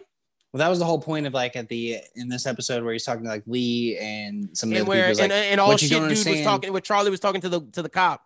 He's like, what you don't understand is like if we would have gone through with like doing the right thing, we would be dead. You know, and Lee's like, you know, Kofi's family that died. Well, Kofi's family being dead, that would have happened to him. Like that's the thing. Like that's why he did what he did, was because he knew that was what was going to happen to him if they found out that he was the killer. Like that's true too. That's true too. But I love the ending. I think the fact that Michael is now in the worst part, like yes, Adam had to die. Adam could not have lived based upon what this story was telling. But people are like, Michael should have went to jail. No, this is worse than Michael dying. This is worse than Michael going to jail. This is the ultimate punishment for Michael. The fact that he has to hold his dead son in his arms. Also, I know people are going to say Jimmy and the Baxters got off easy. Jimmy Baxter now loses his daughter forever. Like his daughter is not going to be rocking with Jimmy. I don't know about that because like he did have the moment with Adam where he hugged him at the end. That's like, true. I feel like you know and by him not telling her at the moment about like what he actually did, like I feel like he doesn't have to at this point because he doesn't because he's dead. It would just ruin their relationship. That's true too. That's true. Damn, you're right. Yeah, so I really do feel like the Baxters got off. The Baxters might have got off easy. They got off easy. But that is the purpose of this. It's like and Eugene corruption and crime in New Orleans, man. Like they got off easy, man. But that's why Michael is that. I think they got off easy. All right, now that I'm talking about this aloud, I think they had to get off easy because now that's the ultimate hell for Michael. You allowed Carlo Baxter, a rapist murderer, to get away, a racist murderer to get away. All to save your son. You coerced with this mobster. You went against everything you stood for, and yet your son still died in the end. A son who didn't respect you, which is the ultimate slap in the face. Turned off his phone, didn't answer your phone calls, decided not to go to NYU. Lied to you about being with the Baxter girl. Exactly. You know, dude, his son did not deserve all of the stuff that like Michael Desiato did for him. And like, it's absolutely insane. And like for him, it was like, you know, Eugene shoots and I'm thinking like it's going to go to Carlo or it's going to go to the mom. And then like it shoots at him in the neck. I'm like, oh, okay. I wanted Eugene. Let's see. If I have one other complaint, Eugene should have fired off another shot. Someone else should have died. Someone else, whether it's Carlo, the mom, someone should have died from the Baxter side. He had 5 more shots. He should have just like, that's what I'm saying. I think for this show to have been perfect for me, someone from the Baxter side would have died. Like they had to. You had to kill one of them. But also, Eugene's going to jail. Like you said, yeah, he's done for. He threw his life away.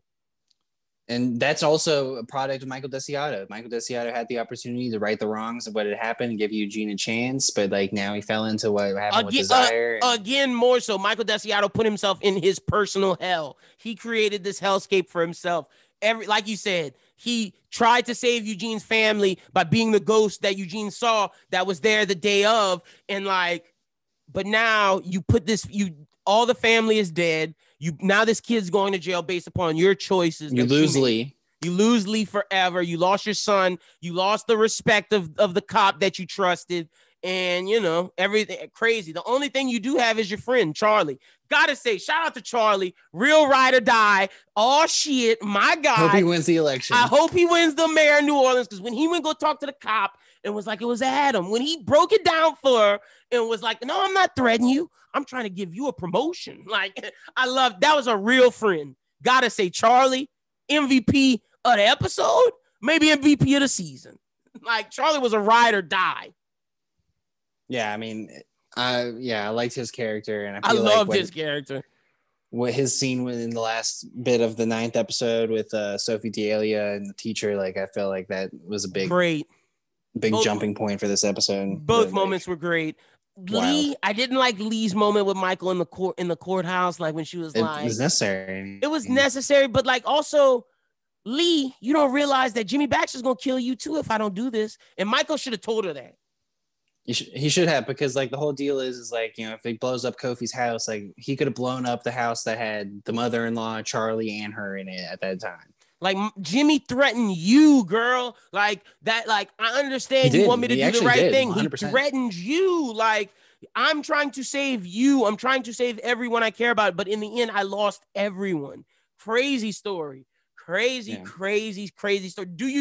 This question poses the moral question of, do you do the right thing and maybe lose your child, or do you try to save everyone you care about, but in the end lose everyone anyway? A great moral dilemma. Loved it. Yeah, I was on pins and needles the whole time. Yeah, it was a great show, and I feel like it wrapped up beautifully. I'm glad that this was the first show of the new year for us to review. I think it was fitting. It was fitting, and I think it did more so than any other show that has been set in New Orleans. Did a really good job of showcasing the city. I'm glad you said that. Biggest Are We Sure? There's no way, let me just tell you, as someone who has walked the streets of New Orleans, who has been in New Orleans, there's no way on God's green earth that Michael Desiato ran from what looked like the Tulane neighborhood, St. Charles neighborhood area of New Orleans to downtown French Quarter that fast. There's no fucking way. There's no fucking way. And then like where he was at in Lee Circle, I've walked Lee Circle to pretty much where he went. It took me like an hour and a half. Yeah, like, I mean, that shit is a long walk. So then that's the final thing I had to say. It was just, and I feel like the turnoff he did on Lee Circle was the wrong direction. Like if you go back and look at it, I feel like he went towards the museum where he should have gone the other way. Yeah, the other way. And I'm like, you know, my girlfriend checked out really early in the show because she was like, I just can't get over, like, they're driving over to go to Algiers, but they never go to Algiers. Yeah, the New Orleans stuff, as much as I loved it, a lot of it. And also, where was the COVID shit in this whole episode? No COVID shit. They shouldn't have never brought that up. Never brought it up. Like, the only thing was like his secretary lady was wearing the mask down. And he was like, get out of here, Bernice. Oh my gosh. Love this show, man. Love this show. Out of 10, giving it a solid 8.7. Giving it a solid 8.788. I'll stay with that. Yeah, 8, thought 7, it was great. 8. But that's it for me. That's it, man. And let the people know what's going on with the Bros Who Think Network. And man, we'll find another show to talk about. Maybe it'll be this Amazon show. Yeah. So if you're a One Piece fan, or if you're trying to get into One Piece, Christian and myself reviewed the first arc of One Piece, the East Blue arc. That'll be out by the time you guys hear this. If you're caught up with the manga, the new One Piece manga chapter review is out. There'll be a new anime talk coming out next week. Also, there's a new Bros Who Think podcast, which is hilarious. That's out this week. And there'll be a new Run It Back out next week. Either on Saturday or next week. I'm either going to put it out Saturday or I'm going to put it out Monday of next week. So, and we're reviewing Black Klansman. It's me, Schubert, Ian, and Brooklyn. We're doing Black movies for Black History Month. And yeah, so that's the first one. We're going to do another one and probably one more before February. Try to do 3 before February. We probably feasibly only do 2. Yeah, February is a short month. But we'll try to at least do one more in March where it's only all Black movies. So, but that, you can check that out. I'm excited to do Black Klansman. But other than that, join the Discord. Link in the description. And be sure to subscribe to the YouTube. Also, the VOD of Pitch It, both matches will be out. We got a lot of stuff coming out. Yeah, a lot of shit was coming out, and I just didn't have time to upload Watch it live. Yeah, well, exactly. But y'all can follow me at LinBWT and follow the Bros Who Think at Bros Who Think on Twitter.